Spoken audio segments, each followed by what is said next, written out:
Uncover the latest mysteries before anyone else. By supporting our original Sherlock Holmes adventures on Patreon, you unlock early access to our stories long before their YouTube debut. Your monetary support is the secret to keeping this channel alive. The link to our Patreon is in the description below. The springtime languor. The month of May in the year of 1889 brought with it a peculiar cloying languor to the streets of London. The fierce, biting winds of April had surrendered to a premature, breathless warmth that settled over the city like a heavy woolen blanket. The soot-stained facades of Baker Street seemed to bake under the unusually fierce sun, and the air within our sitting room at 221B had grown thick with the mingled scents of strong shag tobacco, chemical reagents, and the dusty, undisturbed volumes of my friend's sprawling reference library. For Sherlock Holmes, this shift in the season was a profound annoyance. His brilliant, restless mind required the constant friction of human wickedness to keep it down sharp. In the absence of a truly perplexing crime, he would descend into a state of lethargic melancholy that bordered on the catatonic. For 3 days he had hardly moved from his armchair, draped in his mouse-coloured dressing-gown, his long, thin fingers steepled beneath his chin, his eyes fixed vacantly upon the ceiling. I, on the other hand, was attempting to find some solace in a newly published medical journal, though the stifling heat of the room made reading a chore. I glanced over the top of my pages at my companion. "The criminal classes appear to have taken an early holiday, Holmes," I remarked, attempting to draw him out of his reverie. "Even the morning papers are devoid of anything more sinister than a few spirited brawls in Whitechapel and a missing spaniel in Kensington." Holmes did not stir. A full minute passed before he spoke, his voice a low, resonant drawl that seemed to vibrate in the stagnant air. "It is the tragedy of a civilized metropolis, Watson. The more efficient the machinery of society becomes, the more mundane its aberrations. We are left with the petty grievances of a domesticated populace. I abhor the dull routine of existence. I crave mental exaltation. That is why I have chosen my own particular profession, or rather created it, for I am the only one in the world."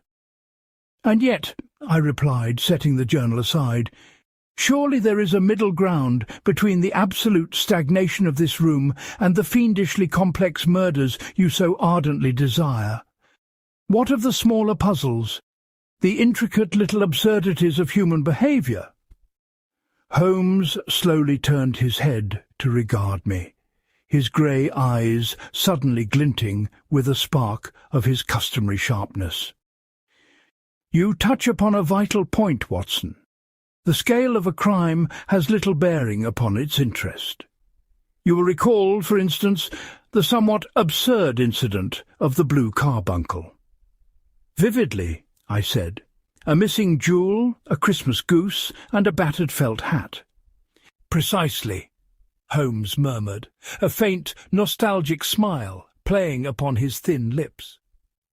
"And you may also recall that during our investigations at the Alpha Inn, and subsequently upon the frosty streets, our path was briefly crossed by a railway porter, a man clad in a rather distinct velveteen uniform, if my memory serves me. I cannot say I remember the man's attire with such specificity." "Ah, but you should, Watson. It is precisely these sartorial footnotes, these fleeting details of fabric and thread, that so often complete the ledger of truth. A man's trade, his habits, his physical capabilities, and his moral failings are inevitably written upon the garments he wears. It is a text waiting to be translated." As if summoned by his very words, a heavy, hurried tread sounded upon the wooden stairs outside our door. The footsteps were purposeful, lacking the hesitant shuffle of a timid client, yet possessed of an urgency that bespoke a troubled mind. A heavy tread, solid boots, a man of authority, but presently stripped of his composure. Holmes deduced, sitting up slightly, the lethargy falling from his shoulders like a discarded cloak. Inspector Bradstreet, if I'm not mistaken. The door flew open, and indeed the burly, imposing figure of Inspector Bradstreet of B Division stood upon the threshold. His normally ruddy face was pale, his bowler hat clutched tightly in his massive hands, and his thick moustache bristled with agitation. "Mr. Holmes," he said, breathing heavily. "Dr. Watson, I apologize for the intrusion, but I find myself in a devil of a mire, and I knew not where else to turn." "Come in, Bradstreet, come in," Holmes invited, waving a hand toward a vacant chair. "You look as though you have run all the way from Paddington. Sit down, man, and let Watson pour you a glass of water from the gasogene. You have the air of a man whose solid convictions have been deeply shaken." Bradstreet collapsed into the armchair, wiping his brow with a large checkered handkerchief.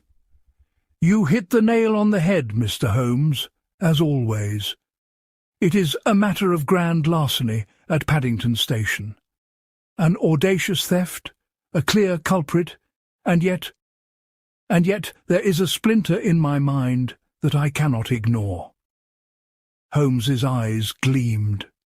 He reached for his cherrywood pipe and began to pack it with the pungent shag he kept in the toe of a Persian slipper. "A clear culprit, you say? And yet you doubt? This is a promising development, Bradstreet. Police certitude is usually the impenetrable wall against which reason batters itself in vain. Pray, tell us of this splinter." Bradstreet took a long, gulping draught of the water I handed him before leaning forward, his hands resting on his knees. "It began late last night," the inspector commenced. "A special shipment arrived on the 11:40 express from Bristol. It belonged to the Duke of Holderness. 3 large, heavily reinforced steamer trunks.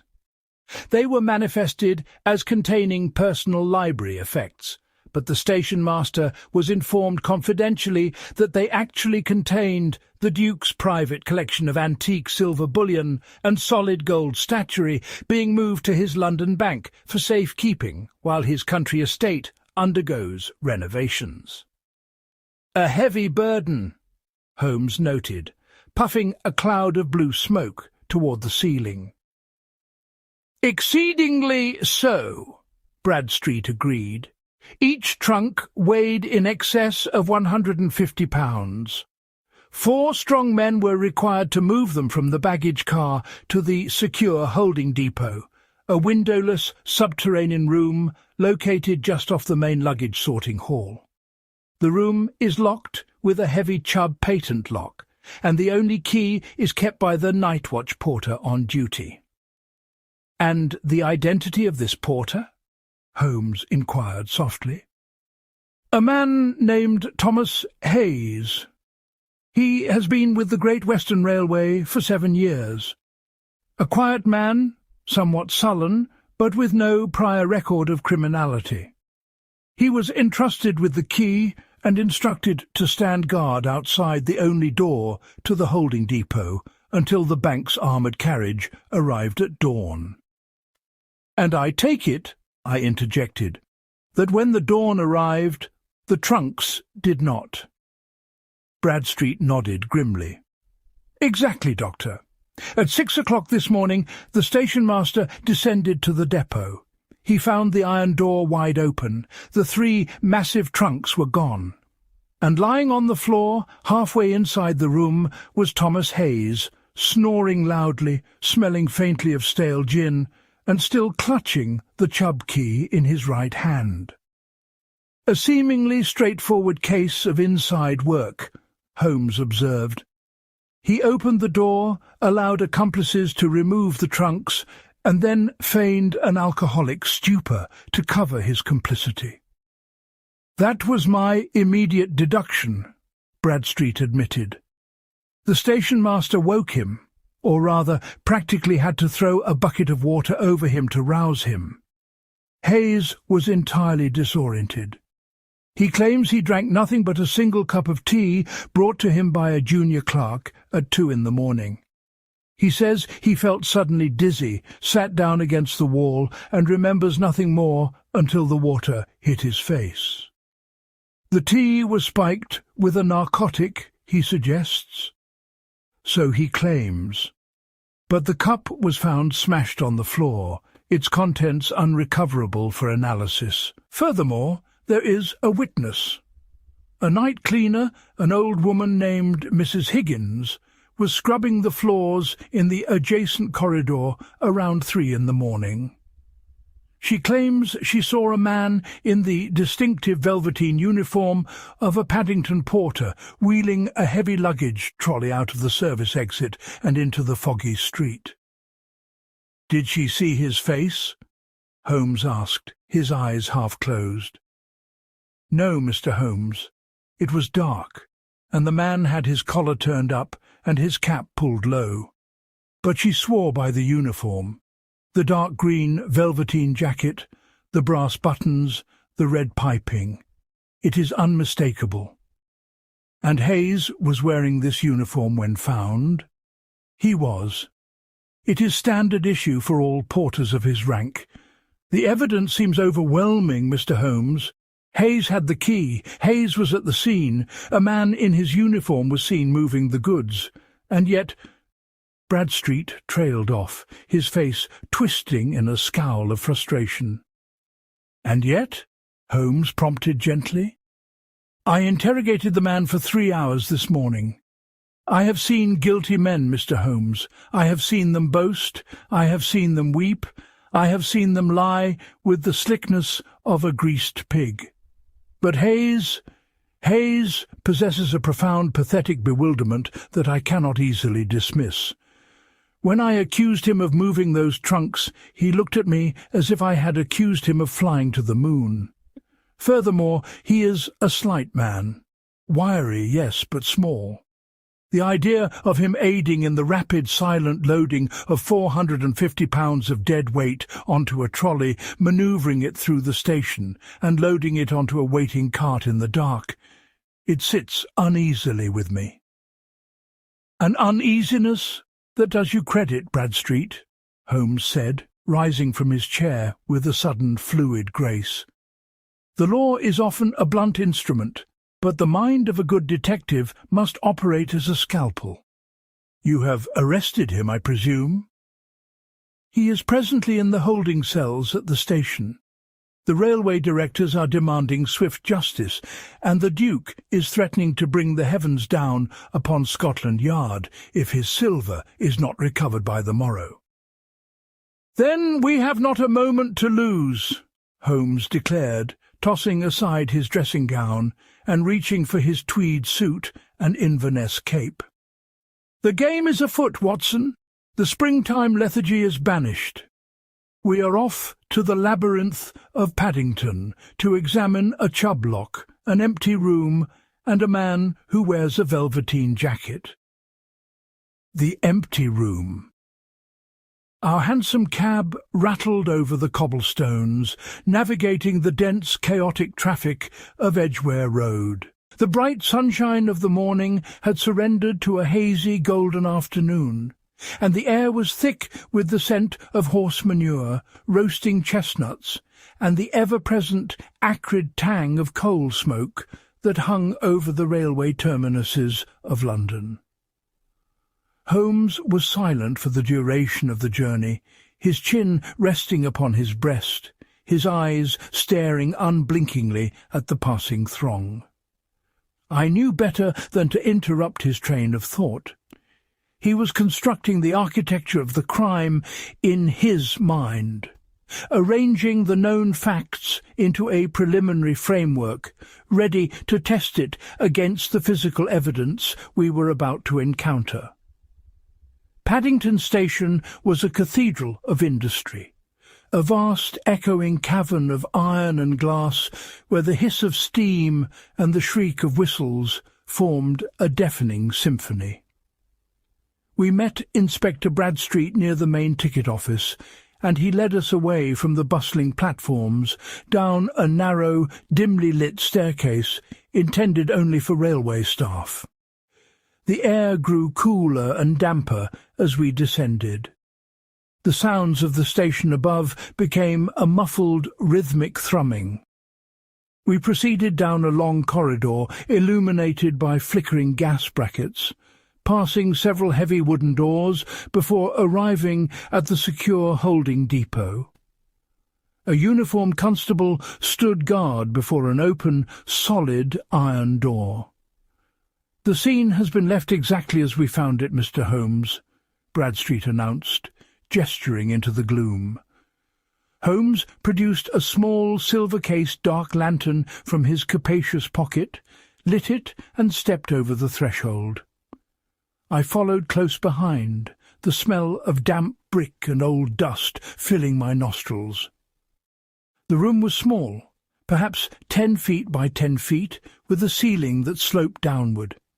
It was entirely windowless. The floor was paved with heavy flagstones, and the walls were of bare, whitewashed brick. In the centre of the room, illuminated by Holmes's lantern, was a large, rectangular patch of floor that was remarkably free of the thick layer of dust that coated the rest of the chamber. "The resting place of the Duke's silver," Holmes murmured, dropping to his knees. He produced his magnifying lens and began to crawl over the floorstones with the deliberate, agonizing slowness of a grazing tortoise. For nearly 20 minutes there was no sound in the room save for the ragged breathing of Inspector Bradstreet and the soft scrape of Holmes's knees upon the stone. He examined the perimeter of the clean rectangle, his nose inches from the floor. He scrutinized the dust. He blew upon tiny particles. He measured faint scratches with a small folding rule. Finally he rose, his trousers coated in grey grime, and moved his attention to the door. He examined the massive Chubb lock, the heavy iron hinges, and the frame. He then walked out into the corridor and examined the floor there, following an invisible trail toward a set of double doors at the far end of the hall. "The service exit," Bradstreet offered. "It leads out to a narrow alleyway behind the station. It is locked from the inside with a simple bolt. We found the bolt drawn back." "And the trolley?" Holmes asked, his eyes gleaming in the lantern light. "Found abandoned in the alleyway. No sign of a cart or the trunks." Holmes nodded slowly, closing his lantern. "A fascinating tableau, Bradstreet. The narrative the floor tells is quite unambiguous." "You have found something?" I asked eagerly.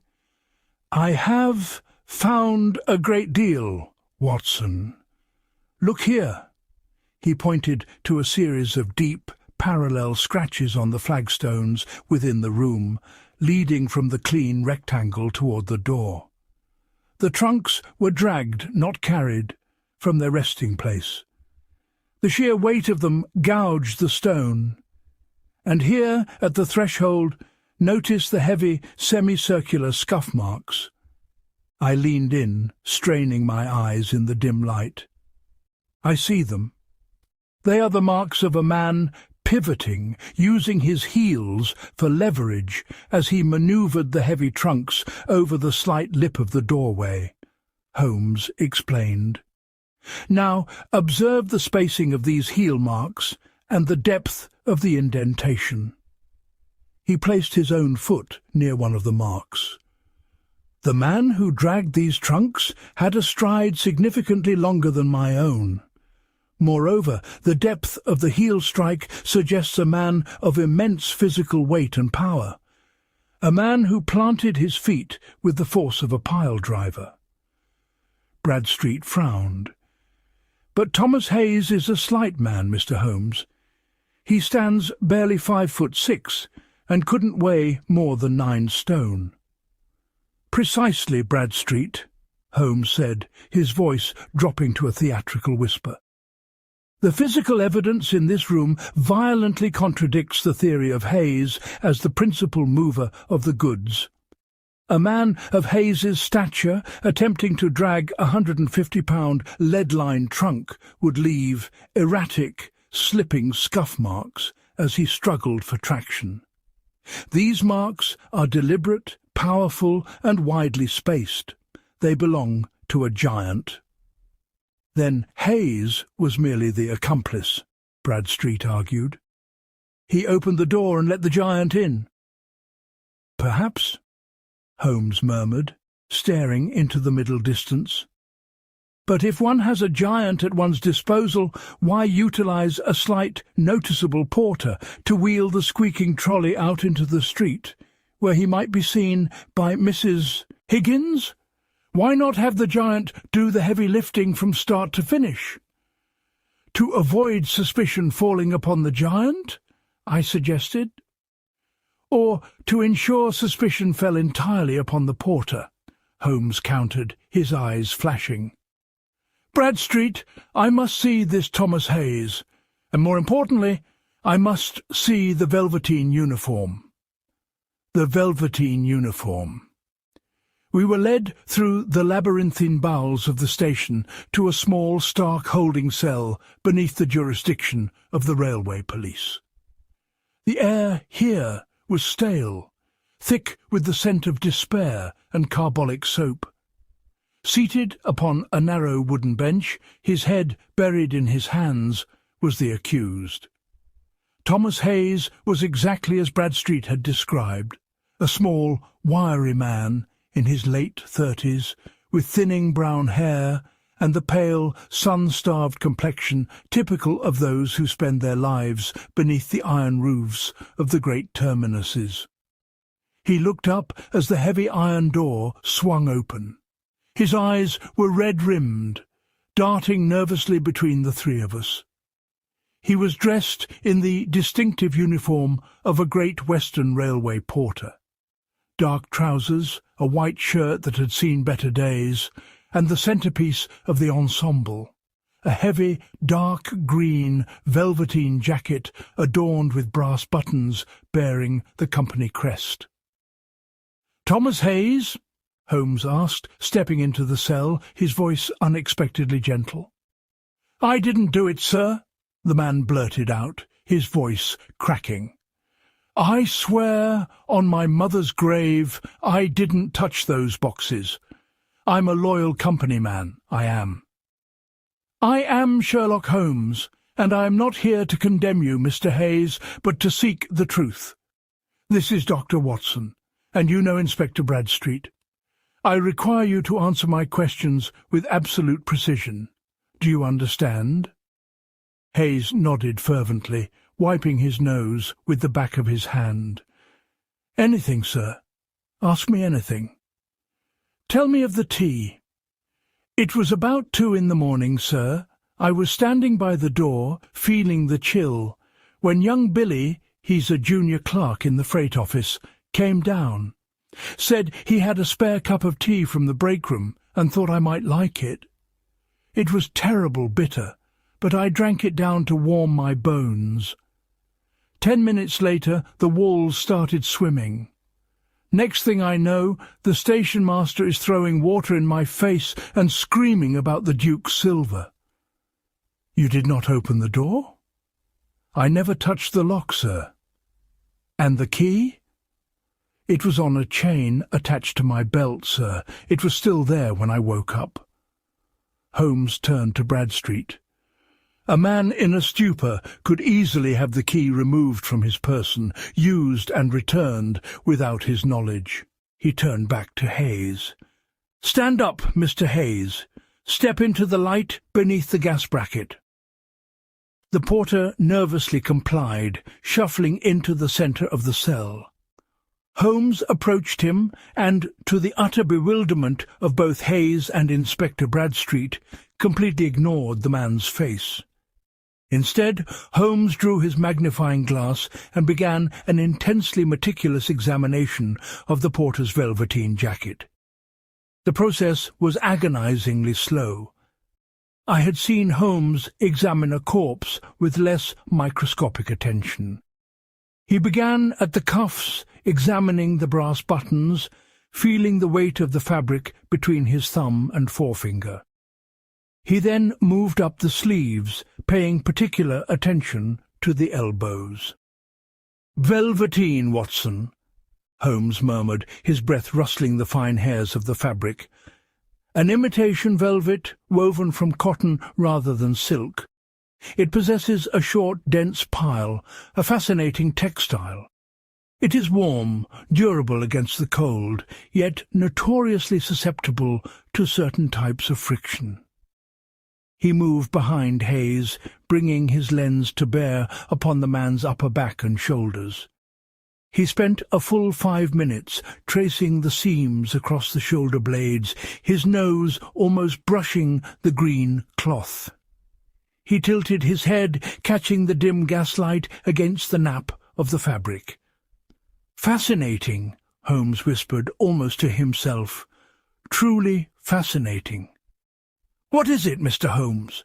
Bradstreet asked, unable to contain his impatience. "Has he got silver polish on his collar?" Holmes ignored the inspector. "Mr. Hayes, what are your primary duties here at Paddington?" "I'm a passenger porter mostly, sir," Hayes replied, craning his neck to look at Holmes.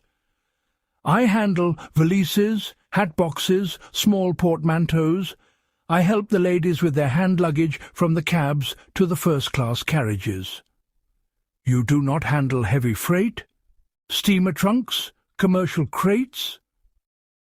"No, sir. That's for the heavy baggage men, the men with the leather aprons and the reinforced canvas jackets. My back couldn't take that sort of work, sir." Holmes finally stepped away, putting his lens back into his pocket. His eyes were shining with that cold, brilliant light that always signalled the crystallization of a theory. "Take off the jacket, Mr. Hayes." The porter hurriedly unbuttoned the garment and handed it to Holmes. Holmes held it up by the shoulders, turning it this way and that. "Observe, Watson," he said, gesturing for me to approach. "Look closely at the nap of the velveteen on the lower back, just above the hem." I looked.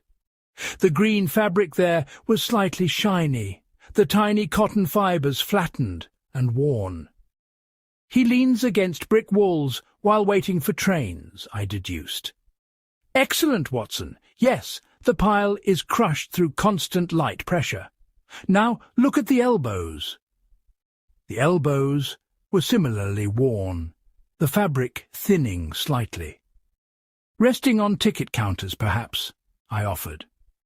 "Precisely. Now I direct your attention to the crucial area, the shoulders, the upper back, and the chest." I examined the areas Holmes indicated. The velveteen here was pristine. The short, dense pile stood up perfectly, capturing the light in a rich, unbroken green hue. The seams connecting the sleeves to the torso were tight, showing no signs of stretched threading. "I see nothing remarkable," I confessed. "That, my dear doctor, is precisely what is remarkable," Holmes declared, a note of triumph in his voice. He turned to Bradstreet, holding the jacket out like a prized exhibit. "Inspector, you postulate that a man wearing a velveteen uniform loaded 3 trunks, each weighing in excess of 150 pounds, onto a trolley. Furthermore, we know these trunks were dragged and lifted. If a man, any man, were to hoist a heavy, rough-hewn canvas and wood steamer trunk against his body, manoeuvring it onto a trolley, he must brace the weight against his chest, his shoulders, and his upper back. Bradstreet frowned, the first glimmer of understanding dawning in his eyes. "Velveteen," Holmes continued, his voice echoing in the small cell, "has a delicate pile. The friction of a heavy, rough trunk grinding against this fabric under the pressure of 150 pounds would instantly and irreversibly crush the pile. It would shear the cotton fibres. It would leave broad, flat, shiny swathes across the chest and shoulders where the weight was borne. Furthermore, the sheer physical exertion of lifting such weight would put immense stress upon the seams of a jacket tailored for light duty. The armholes would stretch, the threads would pull." Holmes tossed the jacket back to Hayes. "Yet Mr. Hayes's uniform is immaculate across the shoulders and chest. The pile is unbroken, the seams are perfect. I submit to you, Inspector Bradstreet, not as a matter of theory, but as an absolute physical impossibility, that the man wearing this uniform last night did not lift, carry, or brace any heavy trunks." Bradstreet stood speechless, staring at the jacket as if it were a venomous serpent. But Mrs. Higgins saw—" "Mrs. Higgins saw a uniform," Holmes corrected sharply. "She saw a dark green velveteen jacket with brass buttons in the fog. She assumed, naturally, that the man inside it was a porter. That was the entire point of the masquerade. The thief wanted a witness to see the uniform, to cement the guilt of the poor wretch lying drugged on the floor." "Then who wore the uniform she saw?" I asked. "Ah!" Holmes smiled grimly. "That is the question. The thief procured a second uniform, identical to this one. He wore it over his own clothes while moving the goods out of the station. He knew Hayes would be found unconscious, and he knew a witness seeing a porter wheeling a trolley would seal the man's fate. Hayes fell to his knees, tears streaming down his face. "God bless you, Mr. Holmes. God bless you. Save your blessings, Mr. Hayes, until the true culprits are in handcuffs," Holmes replied briskly. "Inspector, we must leave this man to his cell for a few hours longer. If word gets out that we doubt his guilt, our quarry will vanish into the London fog. Come, Watson. The science of sartorial stress has given us our negative proof. Now we must seek the positive evidence. The anatomy of a frame-up." We left the holding cells and emerged once more into the chaotic symphony of Paddington Station. Holmes's demeanour had transformed completely. The languid, bored creature of Baker Street was gone, replaced by a human bloodhound, pulsing with nervous energy. "We have two immediate objectives, Watson," he said, pulling me toward a quiet corner near the first-class waiting rooms. "First, we must identify the giant, the man whose immense strength allowed him to drag those trunks and leave those deep heel strikes. Second, we must discover how he obtained a second velveteen uniform." "The railway employs thousands of men, Holmes," I pointed out. "Finding one strong man among them seems a Herculean task." "Not at all, Watson. You fail to consider the parameters. The thief needed access to the secure area. He needed knowledge of the shipment. He needed to know the layout of the service exits and the habits of the night watch. He is an inside man, a prominent figure in the heavy baggage division. Furthermore, the theft required coordination. A heavy baggage man would not stoop to fetching a cup of poisoned tea. We are looking for a partnership, brains and brawn.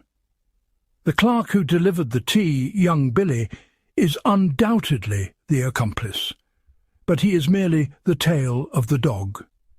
We must find the head. Holmes turned abruptly and sought out the station-master's office. The station-master, a stout, harassed-looking man named Mr. Merryweather, was initially resistant to Holmes's inquiries, insisting the matter was closed with Hayes's arrest. However, a sharp word from Inspector Bradstreet, whom we had brought along, convinced him to cooperate. "I need the employment ledger for your heavy baggage handlers," Holmes demanded, leaning over Merryweather's desk. "Specifically, I am looking for a man of exceptional physical size and strength, likely possessing a long stride and a heavy tread. A man who worked the night shift or had reason to be in the station after midnight." Merryweather frowned, adjusting his spectacles. "Well, there are 50 men in the heavy freight division, but if you speak of exceptional size, there is Silas Rudge. He is the night foreman of the freight yard. A brute of a man, frankly.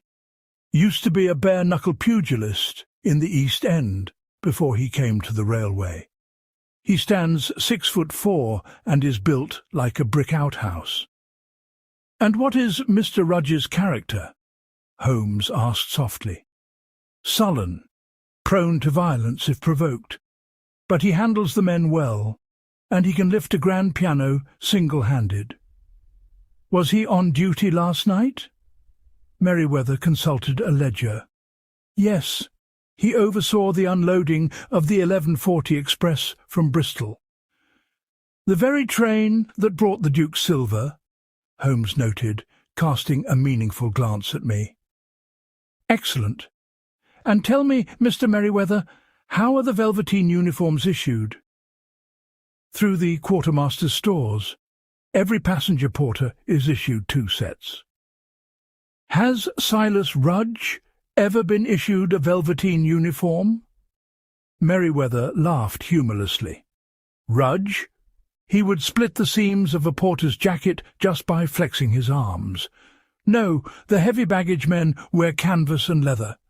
Rudge has no use for Velveteen." Holmes's face fell slightly, a rare shadow of doubt crossing his sharp features. He paced the small office, his brow furrowed in deep concentration. "If Rudge did not wear the uniform," Holmes muttered, "and if Hayes did not wear it, then who did Mrs. Higgins see?" He stopped dead, his eyes widening.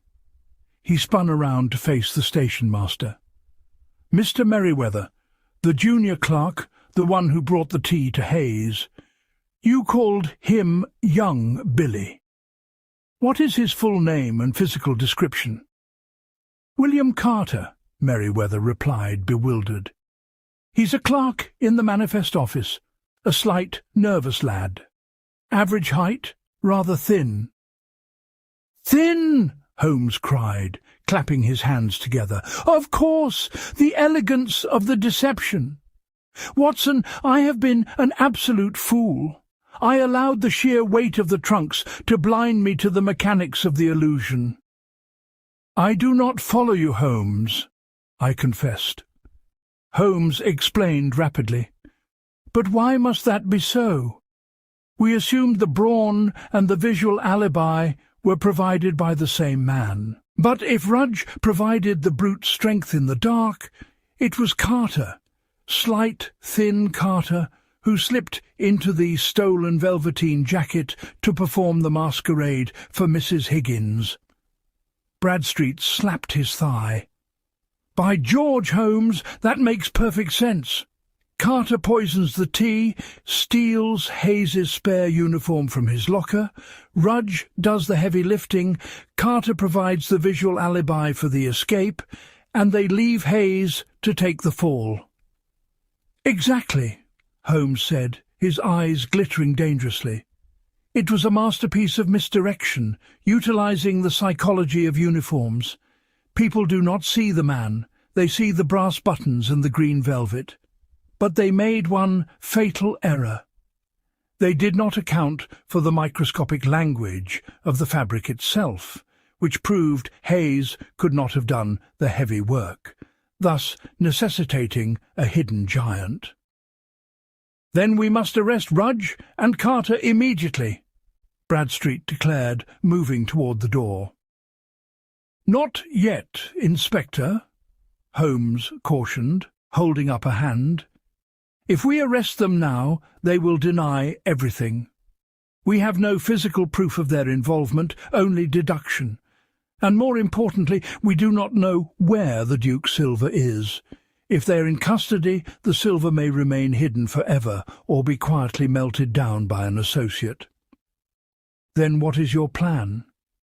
"The stolen trunks weigh over 400 pounds, Holmes mused. "They cannot be easily moved through the streets of London in daylight without attracting attention. They must have stashed them somewhere close by, waiting for an opportunity to transport them to a safe house under the cover of darkness. Mr. Merriweather, where does the alleyway outside the service exit lead?" "It is a blind alley, Mr. Holmes. It only leads to the old, disused rail sidings at the rear of the station, where we store dilapidated freight cars." Holmes' smile was wolfish. "A labyrinth of abandoned train cars, the perfect temporary hiding place for 3 massive trunks. Tonight, gentlemen, we shall lay a trap, and we shall let the Velveteen uniform snare its true prey." The Night Watch. The hours between the afternoon's revelations and the midnight rendezvous crawled by with agonizing slowness. Holmes and I returned to Baker Street, where he occupied himself by playing mournful atonal chords upon his violin, his mind clearly miles away, calculating the precise movements of our quarry. At 11 o'clock we donned dark coats and soft-soled shoes, armed ourselves with heavy walking sticks, and in my case my reliable Webley service revolver, and took a cab back to the vicinity of Paddington Station. The fog had rolled in from the Thames, a thick yellow-grey miasma that swallowed the street lamps and muffled the sounds of the city. We met Inspector Bradstreet and 2 burly plainclothes constables at the entrance to the blind alleyway behind the station. "I have verified your theory regarding the uniform, Mr. Holmes," Bradstreet whispered as we huddled in the damp gloom. "I searched Thomas Hayes's locker in the staff room. His spare velveteen jacket is missing." "Excellent," Holmes whispered back. "Carter undoubtedly stole it, wore it for the masquerade, and has likely disposed of it by now. But it matters not. The silver is our primary objective. Are your men ready?" "Ready and waiting, sir." Holmes led us down the alleyway, past the service door where the robbery had commenced. We stepped over the abandoned trolley, its wheels rusting in the damp air, and moved into the vast, desolate expanse of the disused rail sidings. It was a graveyard of iron and timber. Dozens of decaying freight cars, rusted engines and splintered flatbeds loomed out of the fog like the carcasses of prehistoric beasts. The ground was uneven, thick with weeds and treacherous with hidden rails and discarded sleepers.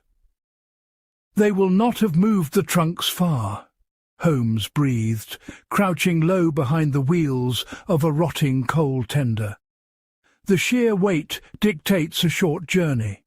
They are waiting for a wagon. Or perhaps... yes. Look there."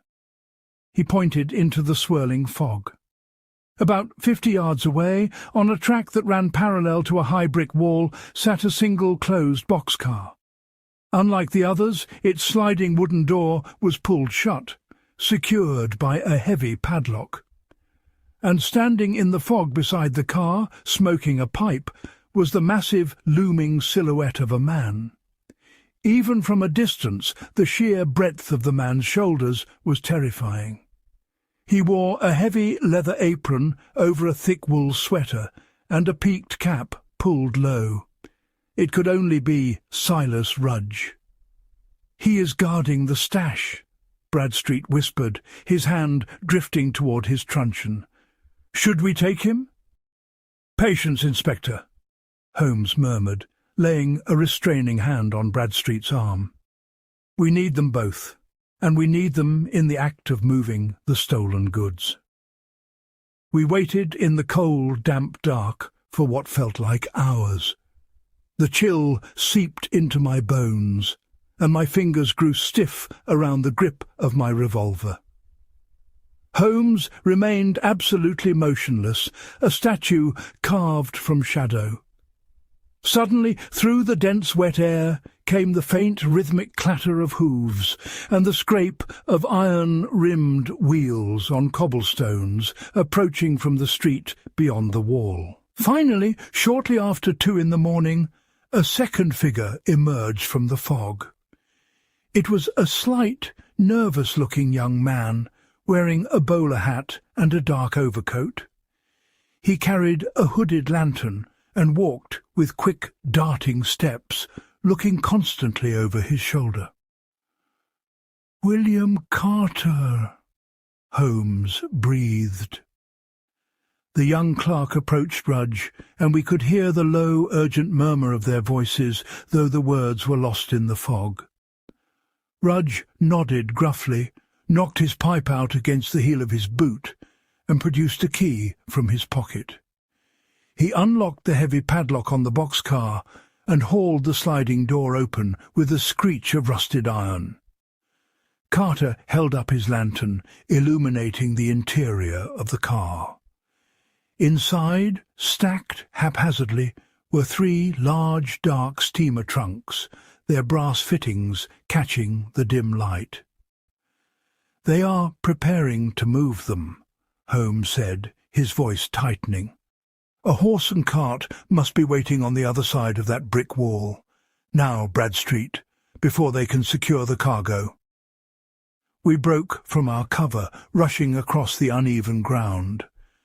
The element of surprise was our only advantage against the sheer physical power of Silas Rudge. "Police! Stand fast!" Bradstreet bellowed, blowing his silver whistle. The shrill sound pierced the fog, echoing off the iron hulks around us. Carter shrieked in terror, dropping the lantern, which shattered, extinguishing the light. He turned to flee, but one of Bradstreet's constables tackled him to the gravel before he could take 3 steps. Silas Rudge, however, did not run. With a roar of pure animalistic fury, he turned to face us. In the dim light of the surrounding gas lamps, his face was contorted in rage. He reached into the boxcar and, with a terrifying display of strength, hoisted a heavy iron-bound wooden crate, likely weighing 50 pounds, and hurled it at us like a child throwing a toy block. The crate smashed into the ground inches from Bradstreet, showering us with splinters and dirt. Rudge then charged, his massive fists raised. "Hold him!" Bradstreet yelled, drawing his truncheon. The 2 constables released Carter and threw themselves at the giant. Rudge caught the first man by the throat and threw him aside like a rag doll. He absorbed a blow from Bradstreet's truncheon to his shoulder without flinching, driving a heavy fist into the inspector's midsection, doubling him over. I raised my revolver, aiming for Rudge's leg, but the swirling fog and the close-quarters melee made a safe shot impossible. Dropping my weapon, I lunged forward, throwing my entire weight against Rudge's knees to unbalance him.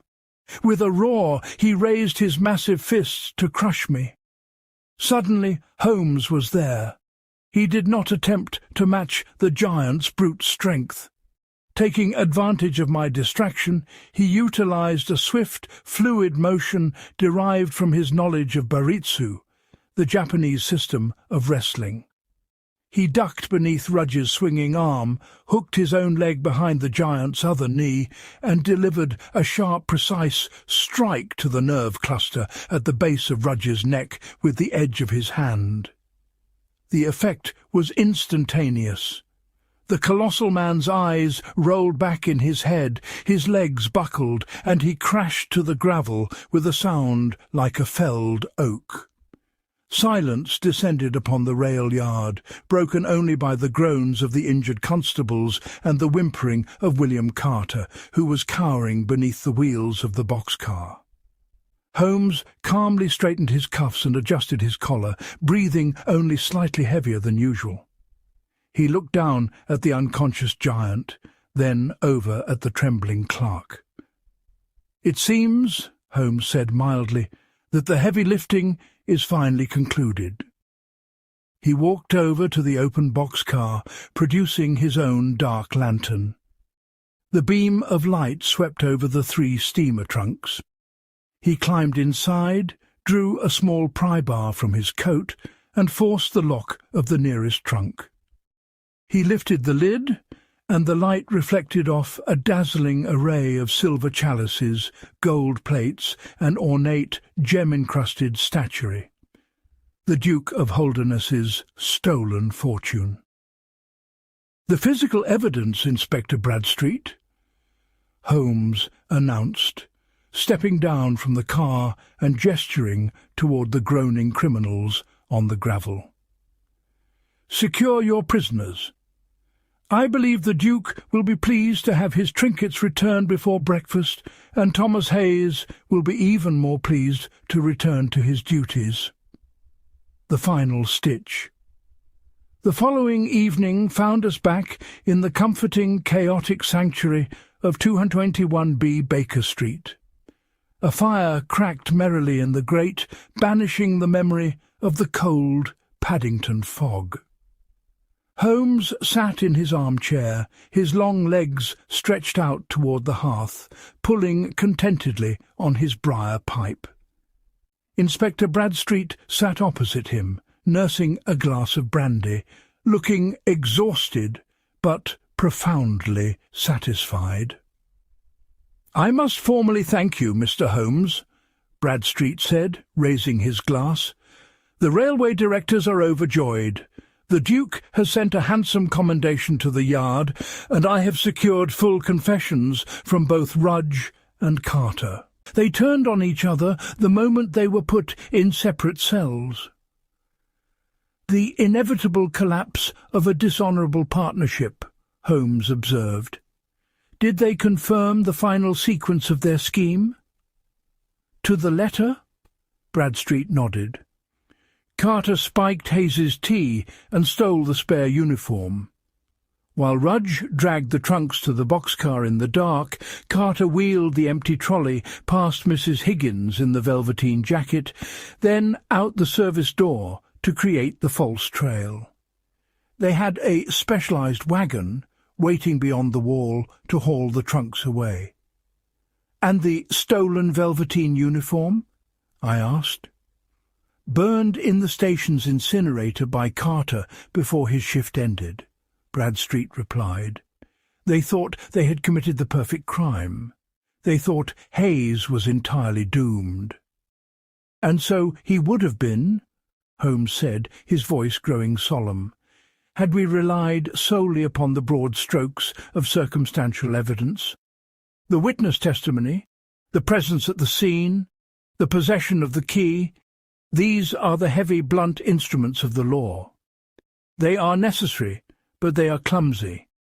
They construct a narrative that satisfies the demand for a swift resolution."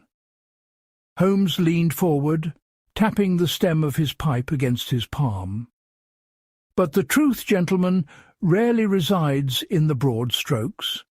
The truth is found in the minutiae. It is found in the scratches upon a stone floor. It is found in the spacing of a heel strike. And most eloquently, it is found in the microscopic weave of a cotton fabric." He looked at me, a ghost of a smile touching his lips. You asked me yesterday, Watson, about the small puzzles, the intricate absurdities. Let the case of Thomas Hayes serve as a reminder. A man's life and liberty hung not upon the testimony of a duchess or the machinations of a mastermind, but upon the simple fact that he wore a cheap, imitation velvet jacket that was too delicate to bear the weight of another man's greed. Had Hayes been wearing canvas, he would be facing the gallows. It is a sobering thought, I admitted, gazing into the flames. It is the very essence of our art, Watson, Holmes murmured, sinking back into his chair and closing his eyes. To look where others merely see, to listen to the silence, and to read the stories written in the very threads of our existence. Now, pass me the violin, my dear doctor. The case is closed, the velvet is uncrushed, and I feel a sudden, profound desire to attempt the complexities of a Mendelssohn sonata.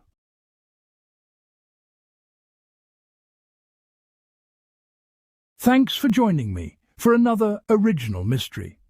Do not forget to check out our Patreon down below to support the channel.